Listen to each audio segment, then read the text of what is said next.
Mike Gallagher watched from his second-floor bedroom window as his wife passionately embraced Jake Williams, the man who always said he was his best friend, outside their home.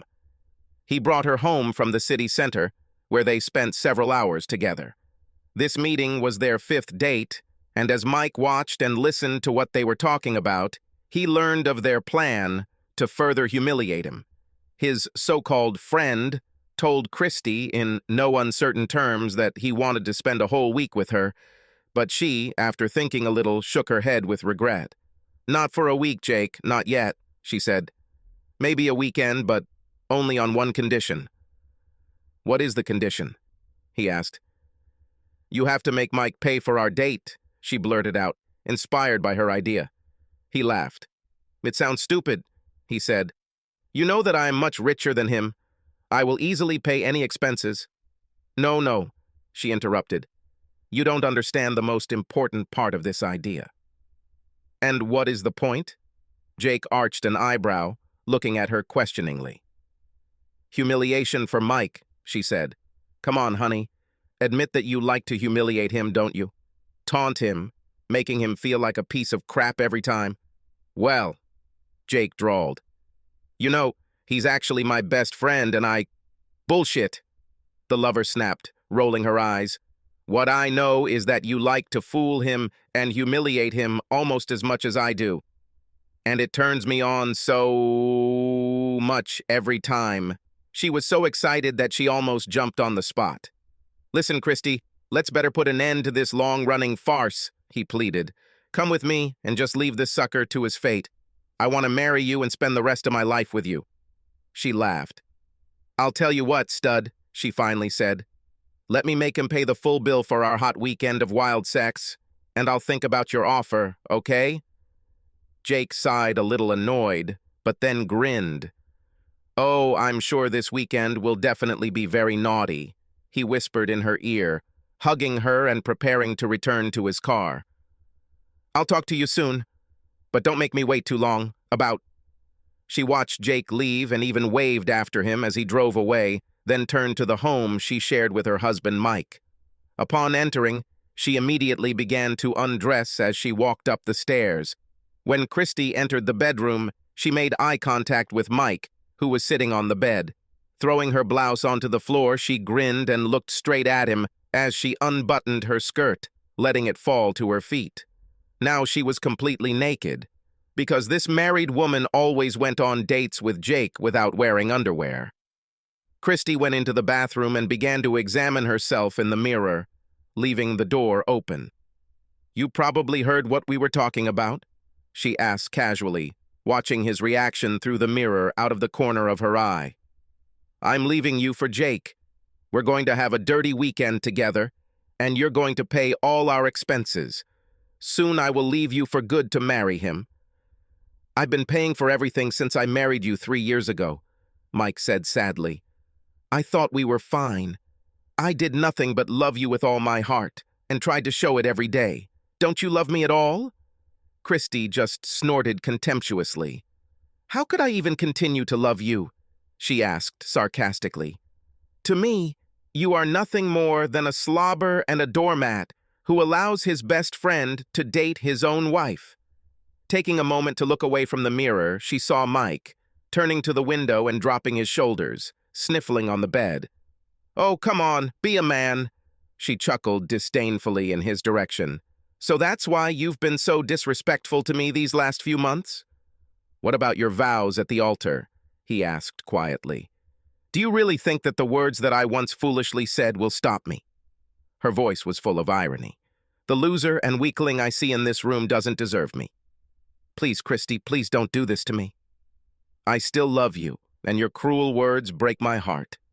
Mike's voice trembled as he glanced over her luxurious figure. Even years later, he continued to look at her with loving eyes, just like on that wedding day when, incredibly happy, he held her hands and put the ring on her finger. Christy noticed that he was looking at her naked body with lust in his eyes. Snorting, she shook her head. "Don't even think about it, slug," she said. "I will never let you touch me again. When I want, I'll call a real man to come and satisfy me properly. What about you? Well, hubby, she grinned sarcastically. So be it. I'll let you sit in the chair in the corner and watch me have fun in front of your eyes. Carried away by her fantasies, Christy did not notice how, with every minute, the features of his always soft face turned to stone. The skin on his cheekbones became rigidly stretched, and his fingers involuntarily clenched into fists. "Damn you, bitch," Mike muttered dully, getting out of bed. Christy's hand, combing her curls, froze midway. For the first time, her gentle and loving husband uttered such rude words to her. Straightening up and turning her head, she watched with her eyes as he left the room and began to go down the stairs. Intrigued and partly a little alarmed, Christy threw the hairbrush into the sink, hurried downstairs after Mike, and saw him reach his hand towards the front door. "Where are you going? Will you go to the pub, get drunk and complain to the bartender about your worthless life? Or maybe you'll run to Mommy and cry on her shoulder like a child?" She chuckled sarcastically, standing on the steps of the stairs and placing her hands on her hips. Stopping for a moment at the door, he silently looked at her for several long seconds, with sadness in his eyes. Upstairs, in their former family bedroom, he realized that he had taken all he could from her and decided that he no longer owed this woman anything. "Goodbye, Christy," he finally said before slamming the door.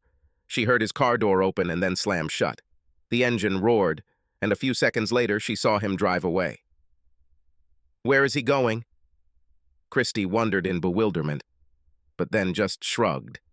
"And God be with him," she thought carefree. "Good riddance to horned trash."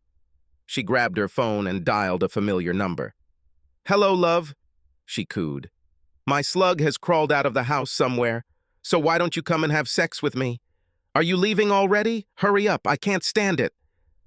3 days later, Michael drove up to the house. Opening the garage door with a signal from inside his car, he drove inside and closed the large door. Grabbing his briefcase, he purposely walked into the house.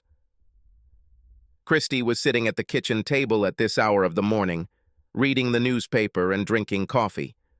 Michael didn't say a word to her, simply walking past his wife, who raised her head, and proceeded to his home office. Captivated by curiosity, Christy hastily stood up from the table, walked to the door of his office, and tried to enter. She turned the knob, but the door was locked. "Strange," she thought. "My husband never locked this door." She knocked on the heavy wooden upholstery, and when the lock clicked a few seconds later, she turned the knob. Opening the door, she saw him sitting at his desk. He carefully looked at a map of some area on his computer. Christy knew that Mike was in the process of designing a housing development around one of the many lakes in the area, and decided that the map showed exactly what he was working on. "What do you want?" he asked abruptly, looking up at her with a heavy gaze. For a moment she recoiled and felt unsure. He had never been harsh with her before, but on the other hand, she realized that she had been acting rather disrespectfully towards him lately. I was worried," she answered, managing to clear her throat of the sudden hoarseness. "You left 3 days ago, and I haven't heard anything about you. I tried to call you on your mobile, but you never answered. Are you sure you really cared about me?" he asked, the question with obvious sarcasm. Christy paused for a moment. Was it really her Mikey? He looked like Mike, sounded like Mike, but there was something a little different about him, like he had changed inside. Perhaps she had gone too far with him. She tried to reach out to stroke his cheek, but he managed to evade her touch. "Don't you want to kiss your wife?" she asked offendedly. "It's been 3 whole days since I last saw you." He studied her for several moments, as if she were some kind of disgusting insect that had to be examined under a microscope. Then he shook his head negatively. "No," he said, returning to his computer. "Please close the door when you leave." Now, Christy was truly confused. Her husband never refused her attention and always kissed her at every opportunity. This same man, sitting imperturbable in front of her, was so cold. She backed away, carefully closed the door to his office and immediately headed to the master bedroom to get her phone. She dialed a familiar number, and the man answered after the first ring. "Jake, he's back," Christy said. "But I don't know. Something is wrong." It was as if he had become a completely different person. He didn't even kiss me when he entered the house. "Don't worry so much about it, honey," Jake hummed into the phone soothingly. "He probably just realized that you're leaving him and there's nothing he can do to stop you. I'll arrive in the evening, and the two of us will take care of everything. Just let me talk to him for a few minutes and I'll sort it out." "Okay," Christy said, not too confidently. "I hope you're right and everything will be okay. Until the evening, my sweet, I kiss and love you." Michael heard half of her conversation and smiled as he went back to his computer. That evening, Jake pulled into Mike's driveway. Christy opened the door and let him in, throwing her arms around his neck and kissing him passionately as he entered. "Where is he?" Jake asked when she pulled away from him. Christy pointed to the office door. "He sat there all day," she said. "Let me have a few words with him alone," said the lover, heading towards the office door. "It does not take a lot of time." He knocked on the door, finding it locked. "Mike, it's me, Jake, your friend. Can we talk for a few minutes?" The door lock clicked and Jake stepped inside. He smiled friendly and wanted to move forward, extending his hand. But after taking a couple of steps, he stopped. The owner of the house sat at the table, leaning back in his chair, and looked intently at Jake, without even making an attempt to move. The smile faded from the guest's lips, and his hand, which had been hanging absurdly in the air, slowly dropped down. "Close the door behind you and sit down," Michael commanded, pointing to an empty chair. Jake closed the heavy door and sat down, and Michael slowly poured himself a drink. "Aren't you going to offer your friend a drink?" Jake asked, as the owner of the office screwed the cap on the bottle of scotch and placed it back on the counter. Michael looked straight at him for a moment, as if he were empty. "Friend? Are you really my friend?" Michael asked. Jake looked embarrassed, looking away. Damn, Christy was right. Now sitting in front of him was no longer the weak, pliable beta male he was used to dealing with. "Of course," Jake said. "I've been your best friend for many years, remember?" Michael chuckled. "Best friend, right?" he drawled, as if tasting and rolling this simple phrase on his tongue. "Tell me, my dear." Best friend? What kind of friend is this who steals the wife of his old friend? Mike, I'm sorry that," Jake began before he was interrupted. "You can't wait to get Christy, right?" he asked. Jake nodded his head. "How strong do you want her? In other words, how much do you think she's worth? What are you talking about?" "I don't know what you mean, Mike," Jake said, puzzled. "Don't play dumb, Jake," Michael said with a grin. "You are a very experienced business person, with a strong commercial acumen. Otherwise, you would not be able to earn all these millions of yours. You know that for any transaction you always have to pay a certain price. So I'll repeat my question. How valuable is Christy to you?" I don't know," Jake muttered, confused. "It seems you want to offer me something?" "I guessed it right, buddy," Michael confirmed with a wry grin. "I really like your new Bentley. How much did you pay for this thing?" "I paid more than $500,000 for it. It was made to special order," Jake answered with a poorly concealed tinge of boasting. "As I understand it, the entire amount for the car has already been paid, right?" Michael asked. "Of course, he's all mine," Jake said. "Well, that would be a good way to start our deal." Michael smiled and twirled the glass in his fingers, examining the shimmering liquid in the light. "Your health." He saluted Jake, raising his glass and taking a sip. "Wait, what?" Jake drawled, as if he couldn't believe his ears. "Do you want me to give up my Bentley in exchange for Christy?" Michael smiled thinly. "Along with 25% of your net worth," he added casually. Jake's eyes suddenly became square. This is more than $50 million, Jake exclaimed breathlessly. "You must be joking? Or just crazy?" According to my research, that's exactly $52,450, $389 plus 25 cents, Michael said, glancing briefly at his computer. And you're wrong. I'm serious. Absolutely serious. Jake jumped up from the offered chair and began nervously pacing around the office from corner to corner, muttering something under his breath and occasionally casting hostile glances at Michael.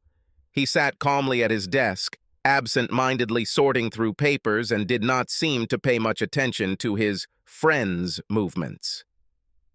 Finally, he stopped his Brownian movement around the office and flopped back onto his chair, looking at Michael with tension.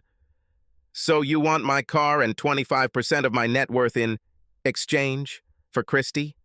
Jake asked. Christy was right.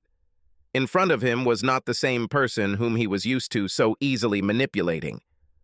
"Why do I even need to think about this? I already have your wife." Chuckling, Michael opened one of the documents on his computer and printed it out. Pulling out a sheet of paper from the printer that beeped briefly, he handed it to Jake. "Yes, but what do you think will happen when your board of directors and your shareholders get this one day? Do you think you will remain as rich and powerful when this scandalous document hits the media?" "I doubt it," Michael remarked, pouring himself another scotch.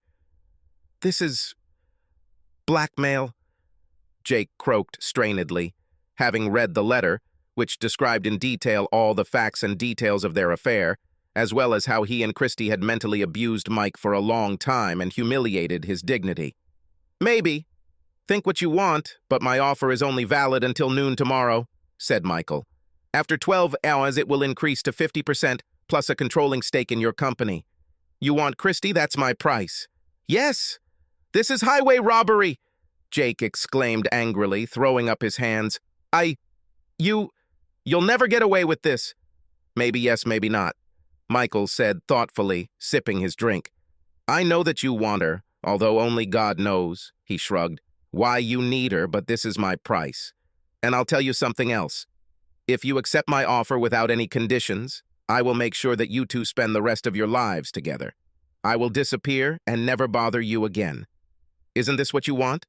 "Well, yeah, I'd love to spend the rest of my life with Christy," Jake said. Michael smiled.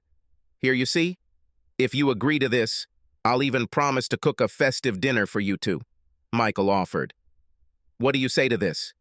I need some time to think about everything," Jake replied. Michael nodded his head in understanding. "I will give you until tomorrow noon. And don't forget," he added, defiantly arching his hand and tapping his fingernail on the dial of his wristwatch. "Time has passed." The former friend took a handkerchief from his breast pocket and impulsively wiped it on his face and neck, sweating from excitement. "Now, please close the door behind you when you leave," Michael added, indicating that the meeting was over.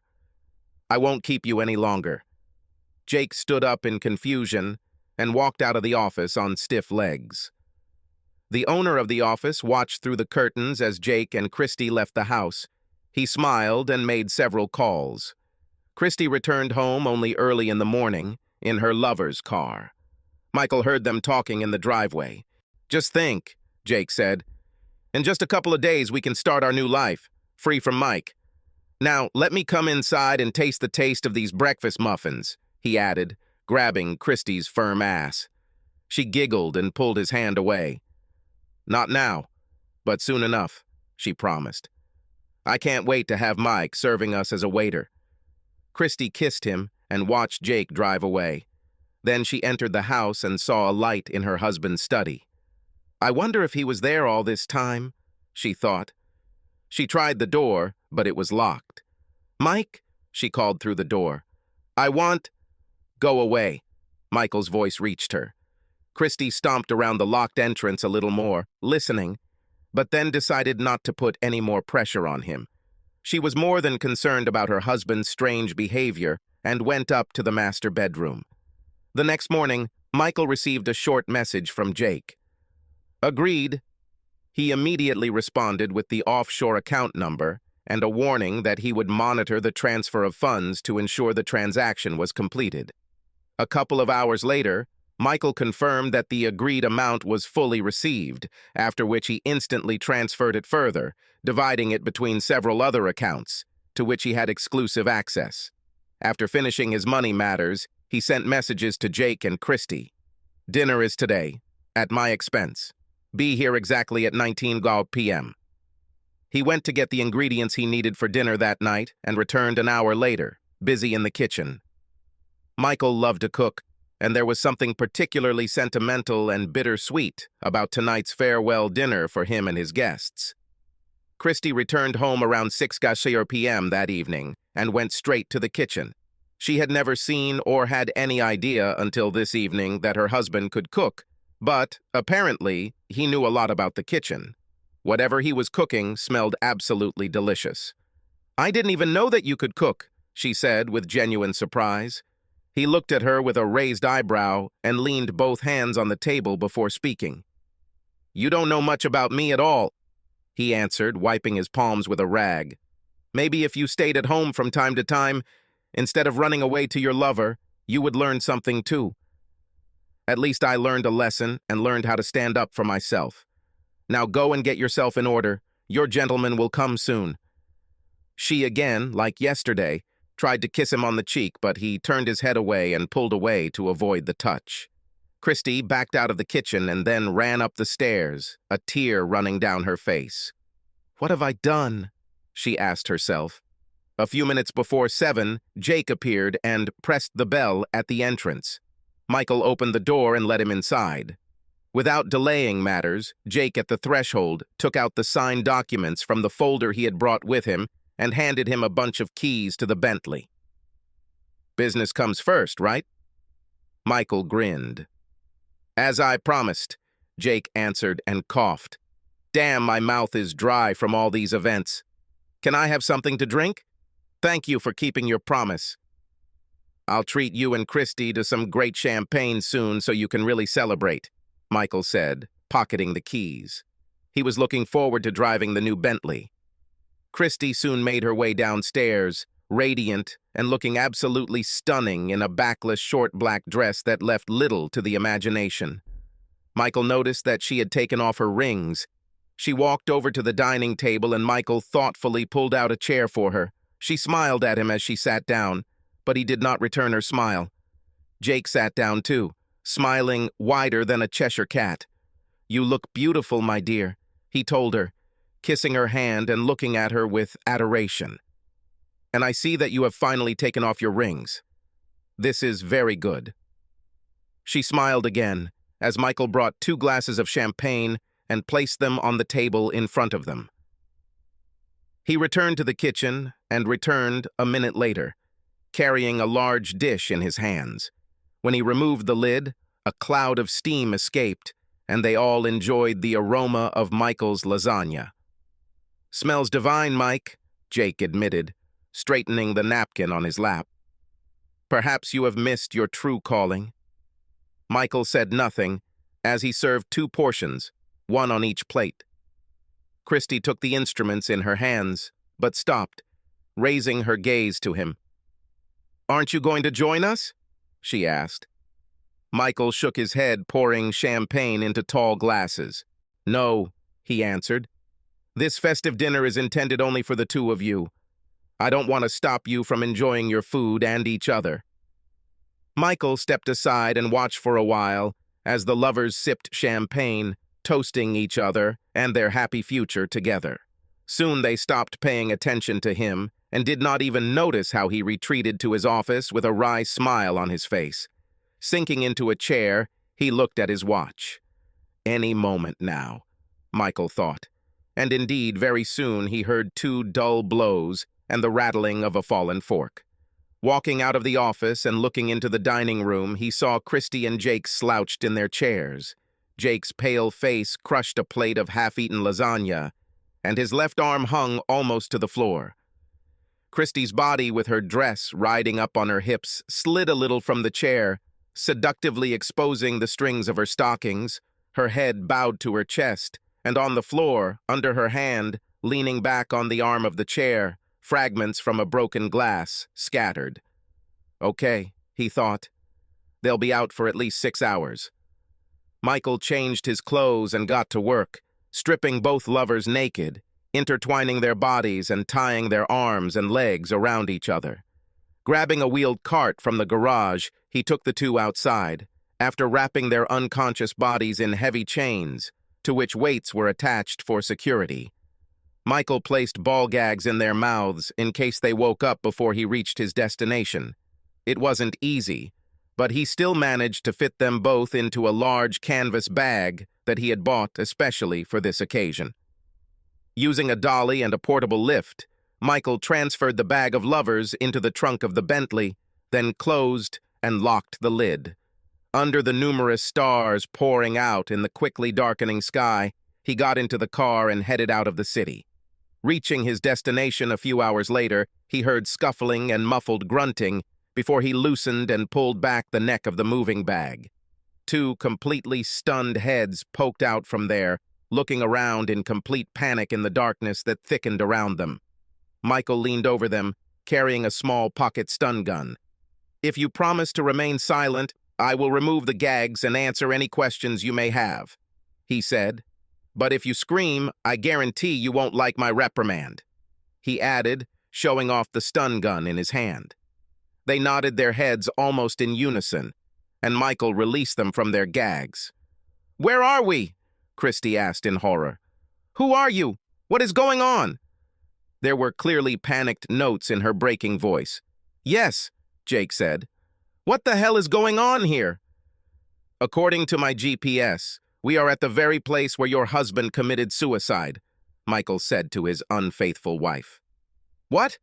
Mike, did you commit suicide?" Christy screamed, her eyes widening. "Like this? What are you talking about?" "Yes, he told me all about how you mean to him the last couple of years, depriving him of sex, cuckolding him, humiliating him, and much more," Michael said. "Oh, I'm sorry, I forgot about good manners. You probably think I'm Mike. Actually, I'm his twin brother Michael. He and I not only share DNA, but we also happen to have the same name and the same middle initial." Jake and Christy stared at him in shock, like a pair of deer caught in the headlights on the road. "I warned him about you, Christy, but he lost his head with love and didn't want to listen to me. You have no idea." How close I was, Michael brought his thumb and forefinger almost together, to intervene and say something at that moment when the preacher said, "If anyone has a reason why these two should not marry, let him say so now." But then, I didn't do anything, and I still blame myself for it, he added bitterly. Were you at our wedding?" Christy asked in amazement. "I don't remember seeing you. I was dressed so as not to attract too much attention to myself," said Michael. "You see, Christy, although outwardly Mike and I have a lot in common, in reality, we are completely different. He was a patient and kind-hearted man who always got along with everyone around him. Unlike me, he avoided conflicts in every possible way. And most importantly, he loved you with all his heart and was willing to put up with almost anything just to make you happy. I, on the other hand, I saw right through you from the very beginning. I was sure that you were an insidious bitch who would cheat on him at the first convenient and profitable opportunity for you. How did I know this? Well, you can call it intuition, sixth sense, or insight. It doesn't matter. For Mike's sake, I just hoped I was wrong about you, but unfortunately for him, I was right," he added dejectedly, clasping his fingers tightly and looking off into the distance. "Mike never said anything about having a brother," Christy muttered in shock. "Yes, because I urgently asked him about it," Michael said. "You see, officially I don't exist. I would tell you why, but then I would have to kill you. Although, wait a minute." He threw back his head and laughed. "As you can see, it's dark enough now that you probably won't recognize your surroundings," Michael continued after he finished laughing at his own joke. "If you're still wondering, we're in the deepest part of the Bottomless Lake, the very place where Mike ended all that crap a few days ago.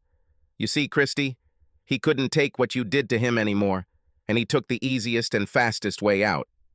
I tried to stop him, but he was inconsolable." Tears streamed down Christy's face. "Mike, did he commit suicide?" she asked in a trembling voice. My God, I never wanted him to die. Bullshit, lying bitch, Michael snorted contemptuously. You yourself threw it in his face that you didn't love him. You might as well put a gun to his head and pull the trigger. Michael looked at Jake. As for you, asshole, you've been pretending to be his best friend all these years, and you still haven't answered my question. What kind of friend is this who steals his friend's wife? Why are you keeping silent? Do you lower your head? Maybe you finally feel ashamed? Michael asked with open sarcasm. The truth is, you little bastard was never his friend. You used him to get what you wanted. You loved playing on his feelings, cuckolding him, and humiliating him every chance you got. But you promised me that Christy and I would spend the rest of our lives together, remember? Jake asked hoarsely. He raised his head and practically growled, glaring at his captor with anger. You lied to me. You fooled me. Michael just laughed. You're right. I told you that you two would spend the rest of your lives together. And I didn't lie about that, Michael said. I just didn't say that your lifespan will suddenly be shortened sharply. So, yes, your future life together will be stormy, but very short. You will even die together on the same day, as in all these romantic stories. Michael grinned. And it will be well-deserved, damn it, since you two conspired against my brother. Please don't do this to me, to us, Christy begged, sobbing, tears rolling down her cheeks. Mikhail looked at her coldly and gloomily. Mike told me that he begged you with the same words before you humiliated him and cuckolded him with your lover. He was just crushed when he told me about it, Michael said. But then you just laughed in his face and told him to come to terms with the role of the cuckold that you had prepared for him. Well, bitch, now it's your turn to accept the inevitable. You're just a crazy psycho, she squealed and twitched inside the bag. Release us immediately. You won't get away with this. Michael shrugged. Maybe not. Maybe yes, he said. But once your goodbye message is found on your computer, it won't matter anymore. Although, he chuckled, I must admit that this is a very, very touching and heartwarming letter. But let's change the subject. You probably know that no one has ever found the bottom of this lake. It's not for nothing that they call him bottomless. And there's enough weight on that chain wrapped tightly around the two of you to make sure your descent is swift. Michael reached out and tugged at the jingling links of the chain. Both accomplices, as if paralyzed, stared at him with round eyes in horror. Both were trembling violently. I estimate that you two will last no more than 60 seconds before losing consciousness. You may even live a few more minutes after this. Well, it's time to say goodbye. Michael sighed with a wry smile. It's a pity that this time we have to do without a priest, rings, solemn music, and an official ceremony. Well, anyway, I hope you still like your honeymoon.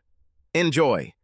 Michael completely untied the bag and, straining with all his strength, turned it over until the pair of lovers, twitching desperately, struggling with each other and screaming in horror, splashed into the water.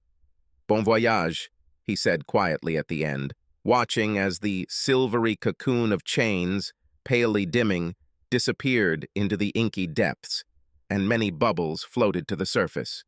Soon, the bubbles stopped appearing, and silence reigned again over the dark surface of the lake, cut only by a glittering path of moonlight. Michael started the quietly rattling boat engine and headed back to the bay pier, guided by the pier lights breaking through the early morning fog. There he moored the boat, turned off the engine and jumped into the Bentley, parked secluded in the thick shadow of the docks. Turning the key in the ignition, accompanied by the soft purr of the revived engine, he made a mental note. Burn the bag to destroy all traces of its previous contents. He then took his phone out of his inner pocket and sent a short text message. It is done. The answer came almost instantly. Thank you, brother. Enjoy the ride. Subscribe to our channel so that your second chaff doesn't cheat on you, and go ahead and listen to the next story, because this story is nothing compared to the next one. If you're under 18, don't even think about listening to the next one.